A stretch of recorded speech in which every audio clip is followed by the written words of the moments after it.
압도적 재미 매불쇼. 자, 사실은 이 오늘 2부가 진짜 중요한 코너입니다. 중요하죠. 네, 지금 트럼프 2기 대비를 철저히 해야 됩니다. 네. 골프채 빨리 사놓으란 말이야. 대비해야 돼 철저히. 골프 쳐야 됩니다. 예, 자 그러면 웃지 마라 우리나라 대통령 얘기하는데. 자 그러면 지금 출발합니다.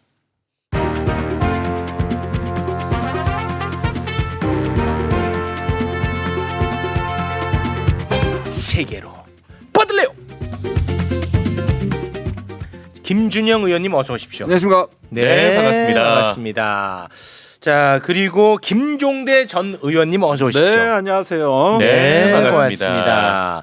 자 그리고 요즘 뭐 해외로 많이 돌고 있습니다. 중동 전문 기자 알파고 기자님 어서 오십시오. 네, 안녕하십니까. 네, 반갑습니다. 요새 왜 이렇게 해외를 많이 나가십니까? 선배님 그 외부 제작사들이 의뢰를 맡긴 것도 있고, 네. 그리고 잘 나가는 여행 방송이 하나 있는데 그 방송에 저한테 좀 약간 의뢰를 맡은 것도 있고, 저는 또 프리랜서 기자로서 제가 개인적으로 가는 것들도 있고. 네. 직업이구나. 아니 그러면 그 뭐 중동 의원님 저 직업이 기자예요. 유튜버처럼 아니, 보이긴 하지만.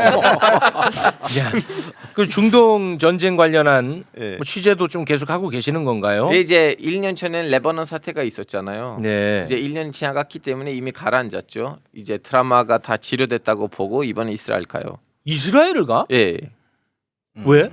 이제 가봐야 되는 거 아니에요? 거기 현장에 무슨 일들이 있는지 좀 봐야죠. 그래? 괜찮아요? 취재는 할 가치가 있죠. 알겠습니다. 그래서 그러면 다음 주 저 없어요.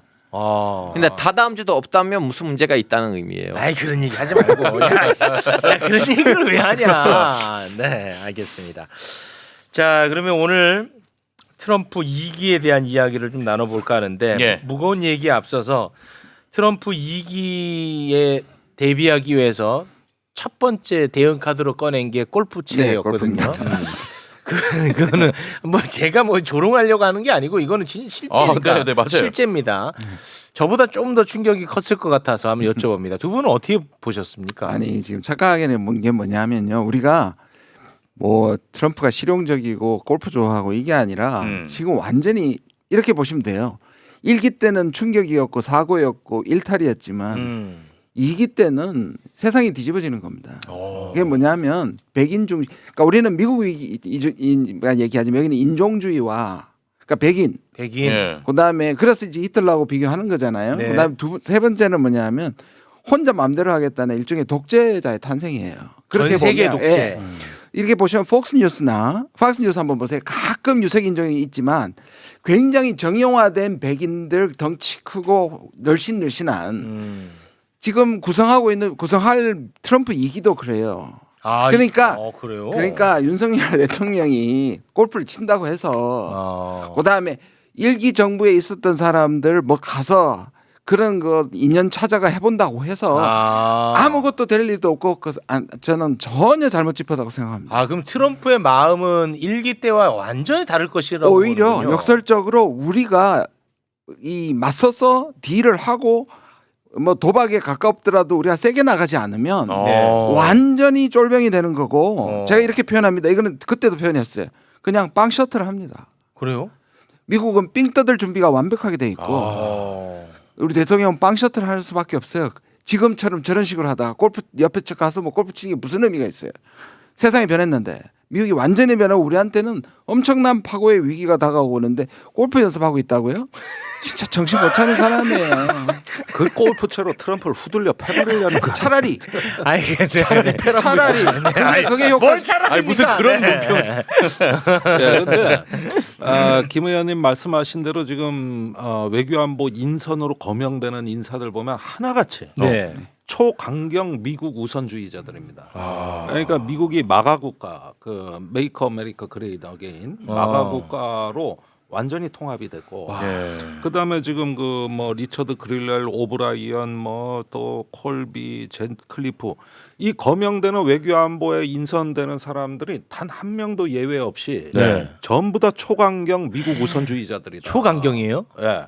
그러니까 중국에 대한 무역 전쟁에 거침이 없고, 그다음에 이제 그 중국을 억제하고 싶으면 아시아 국가들이 돈 내서 해라. 이런 말을 아주 서슴없이 그래요? 한국도 국방비 2배 올려라. 네. 지금 우리가 GDP 2.6% 7% 되거든요. 이걸 3 내지 3.5%까지도 인상하라는 요구 뭐 이런 것도 거침없이 말하는 사람들이고 와. 뭐 안보에 관한 하는 저기 미국은 동아시아 국가들의 아주 뭐 누룽지까지 팍팍 긁어서 피 한 방울까지 짜내겠다는 어떤 기세는 지금 그렇게 나오고 있어요. 아, 그래요? 걱정이네. 근데 지금 우리나라 언론은 조금 문제가 있습니다. 왜냐하면 지금 마이크 월츠라든지 뭐 이런 분들 또 유엔 대사 이런 분들이 벌써 나오는 게 좀 이상하지 않아요? 거명이 되는 게 네. 원래 1월 달쯤 돼가지고 누가 될지도 모르고 적어도 12월쯤 돼야 나오는데 네. 벌써 확정된 것처럼 보도를 하거든요. 그냥 월스트리트 저널이 그러니까 우리나라에서도 하면 오히려 하마평에 오르고 신문에 나면 안 된다는 말도 있잖아요. 물론 이 사람들이 될 수도 있는데 네. 마치 확정되고 정식으로 임명된 것처럼 지금 보도하고 있는 건 좀 오늘 아침 문제예요. 보도를 예. 말씀하시는 건데 마이클 왈츠라는 하원 의원이 외교안보 보좌관에 굉장히 임명됐다. 중요한 자료입니다. 이 얘기를 월스트리트 보널 한 군데서 보도를 한 거야. 근데 우리나라 언론이 그래서 다 받은 이미 거야. 공식 지명 참고했습니다. 전부 다 받은 거야. 아. 근데 저도 확인해 보니까 그냥 썰이다. 아직까지는 그런 얘기인데 전부 다 네. 확정으로 보도가 나갔어요. 그것도 문제는 저거예요. 트럼프가 한 얘기가 있어. 트럼프가 역설적으로 미국 대통령 중에 공약 실천율 1위입니다. 좋든 나쁘든. 근데 문제는 해서는 안 되는 공약을 실천한다는 게 문제인데 네. 그 정도로 말했던 건 하거든요. 지금 아마 관세 전쟁이 일어날 거로 보이는데요. 일단 한국에서는 거의 20% 관세를 그러니까 보편 관세에서 10에서 20%인데 우리는 우리가 가지고 있는 대미역자가 510억 불입니다. 1기 때보다 2배가 늘어났어요. FTA까지 고쳤는데도 불구하고 미국이 그 정도로 적자를 보고 있거든요. 네. 거의 뭐 그다음에 아니 그러면 그 FTA를 뭐 이걸 무력화한다는 거예요? 트럼프는? 이게 관세 무조건 관세가 이 세상에 가장 아름다운 아니 그게 단어라고 아니라 그랬어요. 아니 뭐 깡패도 아니고 이걸 무력화하려면 뭔가가 있어야 될 거 아니에요. 할 겁니다. 세금을 부과하면 무력화되는 거죠. 예. 아니 지금 그거는 보편 관세를 하겠다는 자기 협정 맘대로 위반 그렇게 아니에요? 그러니까 그 협정이 그렇게 해서 깨지는 거고 깨지는 거죠. 재협상을 한다든가 뭐 깬다든가 아니, 여러 그렇게 가지 막 방법이 깨도 돼요? 있었죠. 아니 원래 일기 때도 그런 이란 위협에 핵 우리가 협상을 시달렸어요. 깼는데 그거 아무것도 그거 아니에요. 그래도 아까 얘기는 공약 실천이 바로 그런 것들이에요. 다 국가 간의 깨잖아요. 협의인데 뭐가 제어 장치 같은 아 게. FTA 우리 미국 쪽으로 다 바꿔버렸잖아요. 우리 겨우 통과시켰는데. 그래서 그게 우리가 지금 이미 연구 결과가 나와 있어 한 400억 수출 중에 400억 불 정도가 줄어들 수 있습니다. 다 아니 바로. 그럼 골프가 중요한 게 아니라 이런 거에 대한 세부 계획이 좀 필요하겠네. 그러니까 제가 말씀드리잖아요. 차라리 대드는 한국이 나아요. 동맹 자체를 다시 생각해야 될지 몰라요. 그리고 분담금 저희 내일 법안 심의를 합니다. 외통위에서. 예. 그러니까 5년간 그러니까 트럼프의 임기를 지나는 5년간의 방위비 분담금을 이미 합의했고 네. 우리가 통과시킵니다. 근데 그 소용 없어요. 그거는 심지어 조약도 아니고 행정명령이에요. 그냥 트럼프가 바꿔버리면 다시 해야 됩니다.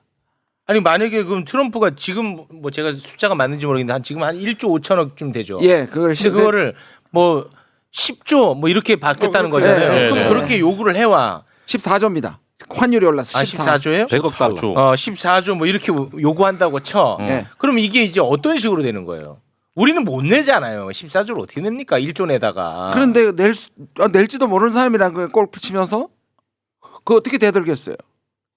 에이 그렇게 말씀하지 마시고. 내면 안 되죠. 당연히 안 되는데. 네. 그런 방식의 우리가 가진 자율성이나 지렛대를 챙기지 않고 완전 다 벗겨 가서 먹겠네. 그러니까 친목이나 뭐 한미동맹 칭송하다가 네. 오히려 다 당합니다. 잘못하면. 와 큰일 났네. 그 피해는 국민한테 다 가고요. 생각보다 심각하네요. 아니 그런데 이게 문제가 심각한 게 이거예요. 바이든 때도 반도체법이라든가 IRA 인플레 감축법이 나왔을 때 네. 우리 정부가 대응을 못 해가지고 맞습니다. 산업부 장관이 가서 한 달 동안 대화를 못 하니까 윤 대통령이 쫓아갔잖아요. 네. 뉴욕으로. 네. 거기서 그 1억 달러 기여금 내고 저기 돈만 내고 바이든 왔죠. 48조 만난 거 아닙니까? 거기서 바이든 날리면 사건 터졌잖아요. 맞습니다. 예. 그게 그때 당시에 그 우왕좌왕하던 게 바로 그 통상에 대한 무역에 대한 대비가 덜 된 거였는데 이 정부는 무역을 무역으로 보지 않고 안보 논리에 다 집어 넣어버렸습니다. 아. 경제 안보라 그래가지고 네, 네. 안보 전문가들이 우위에 서면서 이 무역이나 산업을 거기에 종속시키는 게 경제 안보 프레임을 내놨어요. 근데 트럼프가 만일에 이제 공격적인 통상 압력을 가해 온다거나 아니면 FTA 수정을 얘기한다거나 이런 어떤 여러 가지 압박이 가해올 때 우리가 그 2년 전에 바이든 날리면 그런 식으로 저 대비했다가는 네. 저는 뼈도 못 추린다고 봐요. 뼈도 못 추려. 예, 그래서 지금 이게 그 대통령실의 안보실이 3차장까지 있잖아요. 네. 경제안보실이 3차장이에요. 맞습니다. 예. 신설된 겁니다. 예. 이렇게 해가지고 지금 뭐 김태효 또 왕윤종 이런 어떤 중국 전문가 안보 전문가들이 이 경제를 갖다가 컨트롤을 하는 이런 의사결정 구조로 대비할 수 있겠냐는 거예요. 내가 네. 보기엔. 트럼프를. 네. 알겠습니다. 뭐 경제 쪽으로도 이제 골치 아프고 그러면 지금 이제 그 전쟁 관련해서 네. 또 우리가 또 살펴봐야 되지 않겠습니까? 트럼프의 방향성과 윤석열 대통령의 방향성은 너무나 달라서 너무 다르죠. 요거는 또 과연 어떻게 가야 될 것이냐. 그러니까 지금 우리가 2018년에는 트럼프가 북한 문제를 해결하면서 이 유엔 평화상 유엔이 아니지 노벨 평화상을 노렸는데 지금은 이 두 전쟁만 끝내도 평화 따놓은 당상입니다. 네. 그리고 두 개 끝낸다고 얘기했고 음. 물론 끝내는 과정에서 중동 같은 경우는 좀 힘들겠지만 제가 보기에는 러우 전쟁은 오히려 푸틴과 협상을 해서 러우 전쟁을 끝내고 오히려 푸틴을 동원해서 북한하고도 할 수 있는 길이 열리는데 네. 지금 윤석열 대통령이 하고 있는 건 대북 강경책이죠. 네. 우크라이나 이미 제가 이 그때 찾아낸 건데 이미 파병했습니다. 아, 그 영상을 저희가 또 네. 준비했거든요. 우리 의원님이 또 국회에서 활약한 모습 잠깐 좀 한 장면만 보고 오겠습니다. 제가 조사한 바로는 이미 5명이 나토와 우크라이나에 5명의 군인 신분이 들어가 있습니다. 이거 파병으로 보십니까? 아닙니까? 그건 파병이 아닙니다. 어떻게 된 게 이 정부는 법률안 가지고 시행령 가지고 법률안을 뒤집는 것도 모자라서 국방부 훈령 따위가 헌법을 뒤집습니까? 개인 파병이든 군인을 보내는 모든 방법은 3가지 카테고리밖에 없습니다. 우크라이나는 여기 3군데 다 하나도 속하지 않고 있습니다. 모법이 없는데 모법에서 지정하지 않는 법은 포괄적으로 헌법에 결정되어 있기 때문에 그 법을 만들든지 아니면 이건 하면 안 되는 겁니다. 이미 5명이 갔습니다. 저는 이거 위헌 소송감이라고 생각합니다. 그리고 위헌 소송 준비하겠습니다. 자, 이거 부연 설명 좀 해줘. 우리 네. 군인이 네. 우크라이나에 가 있다고요? 예, 없어요. 처음에는 나토에 갔다. 이것도 저는 전화해가지고 국방부에 탄약 관리관이 없어요. 전화를 계속했는데 자리 없대요. 출장 갔대요. 네. 그래서 내가 어디 갔냐 그러니까 그냥 넘겨 짚었죠. 혹시 나토 갔냐? 우크라이나 갔냐 하니까 말을 못해요. 그런데 계속 추궁하니까 그 말은 갔다는 말이잖아요. 결국 갔다고 시인을 받았습니다. 예. 그런데 그 다음에는 뭐냐면 나토만 가는 식으로 딱 얘기를 했어요. 그런데 당신도 우크라이나 갔지? 갔지 하니까 결국은 또 시인했습니다. 갔다고. 근데 문제는 뭐냐면 나토하고 우크라이나 가는 건 완전히 다릅니다. 네. 나토는 참관단이나 나토에 가가지고 협의단을 갈 수 있습니다. 예. 근데 지금 참관단으로 군인이 포함되어 있는 것이 우크라이나에 가면 이건 파병입니다. 아, 그건 이제 파병. 그렇다면 국회를 거쳐야 되고. 예, 지금까지 다국적 군이거나 평화유지군이거나 그다음에 한미동맹에 관련돼서 가는 것은 가능합니다. 거기엔 모법이 PKO법이 있고 한미동맹이 있으니까 예. 아니, 그러면 가능하다는 게 국회 참관단이 가능합니다. 승인 없이 예, 보낼 수가 예, 있고. 참관단은 갈 수 있는데 지금 그거를 슬쩍 PKO에 집어넣어서 우크라이나는 그런 규정이 하나도 없습니다. 그러니까 우크라이나는 한 명이라도 군대 가면 파병입니다. 그건 반드시 국회 승인이 필요하고. 국회 승인이 필요하고 예. 법률이 없는데 지금 말하는 게 뭐냐면 이 국방부 차관이 나와서 이런 얘기를 하는 겁니다. 없어서 PKO법을 국방부 훈령으로 PKO법을 원용했다고 지금 얘기하는 겁니다. PKO 아니잖아요. 그러니까 자기들이 국방부 훈령으로 5명의 참관단을 보낸 것은 이게 위헌인 겁니다. 지금. 아니 PKO는 유엔 결의가 그렇죠. 있고 유엔 결의가 있는 그래서 거죠. 유엔 복장을 하고 유엔 헬멧을 쓰고 가는 거 PKO라고 우리나라 지금 998명이 현재 나가 있습니다. 한 명부터 수백 명까지. 그런데 그게 다 PKO거나 다국적 군입니다. 예. 그러면 한 명을 보내든 수백 명을 보내든 그게 법에 있는데 우크라이나는 우리가 아무것도 아니잖아요. 지금 뭐 나토국이 간 것도 아니고 유엔군도 가지 네네. 않았는데 우리가 이렇게 보내는 것 자체가 파병입니다. 파병이네. 지금 무연을 한 겁니다. 근데 의원님 가서 뭐 하셨대요? 그 5명 군이 거기에 대한 내용을 아세요? 혹시? 그리고 간 사람도 다 제가 전화 다 해보니까 오히려 참관단이 갈 것 같으면 이 파병에 관련된 사무 가야 되잖아요. 또는 거기에 분석관이 가야 되는데 거의 다 탄약관만 없습니다. 네. 무기 관련 책임자만 없습니다 자리에. 아니 그 5명이 간 것으로 파악했는데 근데, 5명이 특정이 됐어요?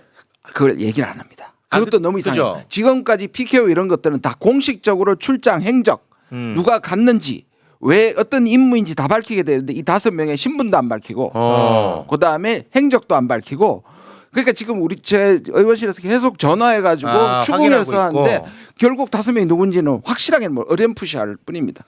지금 자리에 없는 사람들. 그러니까 이제 추정컨대 아마 탄약 관리 군인이 아니겠느냐. 그건 확인했습니다. 육군 탄약 관리관이 왜 갑니까? 왜 간 거예요? 왜 국방부에 우리 육군 탄약 관리관이 여기 왜 갑니까? 왜 간 거예요? 그러니까 살상 무기를 이미 기정사실하고 했던 거는 추정이 가능합니다. 살상 무기를 보내는 것이 이미 결정된 것 아니겠느냐는 왜냐하면 추정이다. 대통령은 수요를 파악하는 거죠. 수요파. 그러니까 저 지금 오케이, 전장에서 제일 필요한 게 155mm 포탄이냐, 지대공 요격 미사일 셈이라고 하는 거냐, 아니면은 대전차 미사일이냐. 오케이. 아니 뭐가 필요한 건지 좀 분석 좀 해보자. 아니, 근데 의원님 제가 궁금한 오케이, 거 뭐냐면 우리가 예를 들면 우크라이나에다가 무기를 뭐 이렇게 선물로 줄 수도 있잖아요. 불쌍하다고 생각해놓고 안 됩니다. 아니, 그 예를 법도, 들어 예. 예를 들어 그렇게 보냈는데 근데 우크라이나 아시다시피 예전에 소련이었다가 이제서야 좀 약간 소련에 친해지니까 소련 국가들이란 우리나라가 만든 무기들을 쓸 줄 모르고 그래서 우리 군인이 가서 가르칠 수도 있는데 그럼 이것도 그게 다 위헌이에요. 위법입니다.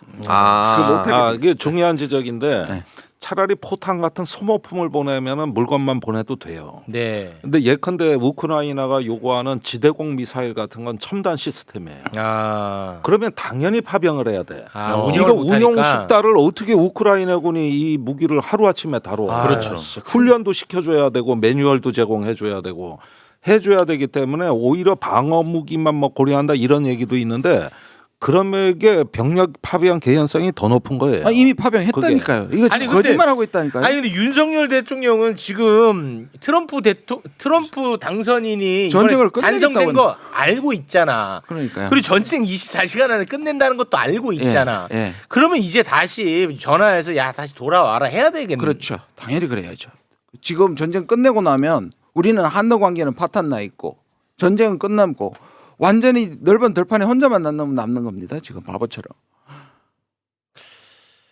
야, 너 네. 일단 우크라이나부터 먼저 가야겠다. 여기 우리 사람들 좀 다시 돌려보내. 선생님 사실 우크라이나가 지금 아수라장 됐어요. 어제부터는 그래? 전쟁이 심해졌어요. 아. 근데 이유가 왜냐에 대한 질문들이 던진 거 있는데 카토라 통신에 따르자면 아직 팩트가 카더라 통신. 네, 따르자면 네. 트럼프가 전화했어요. 그 푸틴한테. 푸틴한테. 내가 이제 당선됐는데 이제 좀 슬슬 우리는 좀 약간 협상의 제동을 걸자고 했는데 근데 그 말투가 푸틴 듣기엔 너무 기분이 나빴다. 예, 기분 나빴대요. 그리고 지금 우크라이나도 아무리 봐도 이 트럼프는 그냥 지가 알아서 우리나라를 잘라버리고 전쟁을 마무리시킬 것 같으니까 네. 우리는 그냥 몰빵하자는 식으로 그래? 어제부터는 지금 교전이 너무 심해졌어요. 그래? 이게 뭐 맞아요 이 말이? 그 키르스크 쪽도 저기 러시아군 공세가 강화됐습니다. 그게 뭐냐면은 우리도 한국 전쟁 때 정전 협정이 이제 그 협상이 진행되니까 양쪽 교전이 더 치열해진 거야. 예. 맞아요. 이 종전이 되기 전에 한 뼘이라도 더 차지해. 근데 그거 예측하셨잖아요. 그게 네. 고지전이야. 그거 하셨잖아요. 고지전. 네, 예측을. 그러니까 이런 부분들도 이거 종전도 이 전쟁에서 엑시트하는 것도 이것도 굉장히 드라마틱하게 해야 돼요. 잘못해서 질질 끌고 이런 말만 무성하게 되면은 더 죽어. 사람들이 더 소모전이 되는 거예요. 그러면 고지전에서 뭐 예를 들어서 러시아가 그래도 원하는 만큼 승기를 잡아. 그러면 푸틴도 트럼프 말대로 끝낼 가능성은 매우 높죠. 근데 일단은 저기 만약에 푸틴이 응하지 않으면 우크라이나가 원하는 장거리 미사일 사용을 허가해주고 만약에 푸틴이 협상에 응하지 않는다면 반면에 젤렌스키가 응하지 않으면 무기를 끊어버리고 뭐 그거는 네. 뭐 깔끔하게 이런 해결되지. 협상의 두 가지 레버리지를 어떻게 써먹느냐를 트럼프가 저기 여름에 그 보고서를 저 보고 받았다는 거예요. 그래서 지금 이제 트럼프는 저기 젤렌스키하고 푸틴하고 통화한 게 하루에 한 겁니다. 순서는 지금까지 밝혀지지 않았어요. 네. 누구하고 먼저 통화했는지는 밝혀지지 않았는데 하루에 젤렌스키, 푸틴을 다 통화를 했다. 그러니까 이건 뭐냐면 굉장히 서두르겠다는 얘기고 내가 이런 옵션을 갖고 있는데 어떻게 할 거냐? 저기 협상에 응해라. 이런 버퍼링 작업은 벌써 진행이 되고 있는 것 같아요. 그러니까 현장에서는 또 자칫해서 어느 날 갑자기 종전되기 전에 하나라도 더 먹어야 하나라도 되니까. 더 빼서 네, 이런 그렇겠죠. 어떤 현상이 역설적으로 벌어지고 네. 이런 것들이 뒤엉켜 있는 상황. 지금 이제 고지전으로 아주 시끄럽다는 건 어떻게 보면 사실 비극이긴 한데 그래도 전쟁이 끝나는 시그널로 볼 여지가 있네요. 양면으로 다 해석되는 거죠. 그러니까 더 격해지는 거죠. 그래서 제가 아까 말씀드린 것처럼 만약에 지금 전황이 확실하게 러시아가 우위에 있잖아요. 그러니까 네. 침략자가 우위에 있고 네. 그다음에 피해자가 지금 사실은 훨씬 더 불리하단 말이에요. 그렇죠. 그런데 원하는 협상을 할 때 원하는 거는 피해자가 원하는 게 더 많고 침략자는 우크라이나만 내놓으라는 거잖아요. 그러면 누가 봐도 이게 협상에 들어가면 어느 쪽으로 귀결이 되겠습니까? 안타깝지만 정의적인 측면에서 안타깝지만 네. 러시아의 편을 들어줘야 휴전이 되겠죠. 이기는 그렇죠. 쪽이니까. 네. 그 옳다는 게 아니고. 옳다는 게 아니고 네. 그렇게 되는 게 사실 우리 한국 전쟁이 그렇게 결말이 난 거 아니에요. 네. 그래서 이승만 대통령이 화가 나서 참여를 안 한 거 아니에요. 그래서 중국하고 미국하고 북한만 휴전 협정을 했던 거예요. 그렇게 되면 어떤 현상이 일어나요? 많은 사람들이 한국처럼 젤렌스키나 우크라이나는 빠지고 유럽과 미국과 러시아가 휴전을 할 수도 있습니다. 그러면 분단돼 우리처럼 정전 체제나 분단 체제가 될 가능성도 있습니다. 그런데 잠깐만 네. 거기서 그 당시에 미국이 참전 국가인데 지금은 우크라이나 전쟁은 참전 국가도 참전국이 아니고 아니죠. 교전 국가도 아니거든요. 네네. 그러니까 이 부분은 약간 다르고 그런데 지금 저기 그 젤렌스키가 그럼에도 불구하고 무기 지원을 안 해줘 강제로 종전에 임하게 할 수도 있다는 가능성을 경계해서 쿠르스크를 쳐들어간 겁니다. 그래서 저기 확전 전략을 쓴 거예요. 종전이 아니라 확전입니다. 그래가지고 여길 차지하고 있으면은 나중에 협상이 될 때 이 저기 그러면 크루스크에서 철수해 줄 테니 우크라이나에서 러시아가 빼준 땅에다가 플러스 크림반도까지 다 내놓으라는 게 젤렌스키 주장이에요.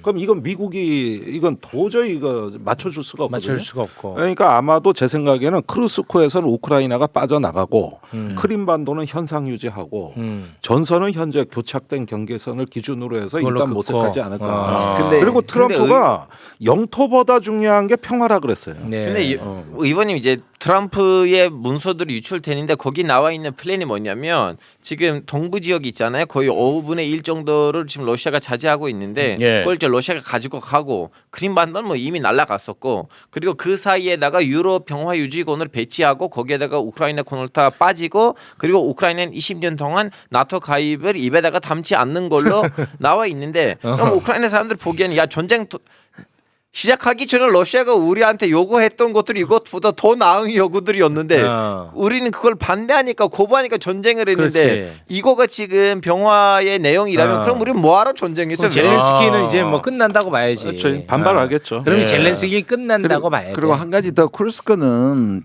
지금 러시아가 아예 그냥 둔다는 얘기가 있거든요. 근데 이게 협상이 지나가면 오히려 쿠르스크는 오히려 고립되어 가지고 러시아한테 패퇴해서 물러갈 가능성이 많기 때문에 지금 말하는 젤렌스키가 주장하는 돈바스 지역과 쿠르스크를 교환한다는 것은 그건 젤렌스키의 생각이고요. 네. 그것도 러시아가 얼마든지 오히려 지금 두고 있는 거니까 네. 이런 협상 안에 들어가면 쿠르스크는 바로 또 탈환할 가능성이 많습니다. 네, 네, 알겠습니다. 근데 그거는 뭐 알아서들 협상을 하겠습니다만 우리가 좀 애매한 그렇죠. 입장이다. 네. 그게 참 안타깝다. 5명도 그런 빨리 빼야겠네. 생각이 좀 들고요. 잘못 연루되면 큰일 납니다. 큰일 납니다, 그러니까 진짜. 이게 북한 한반도에 불똥이 튼 큰일. 네, 간단치 않은 문제죠, 네. 그거. 네, 근데 그거를 밝혀내셨다고 하니까. 말이 대단하시네. 네. 잘 봐라. 자, 그럼 시간이 없어서 우리 그 중동 기자님. 네.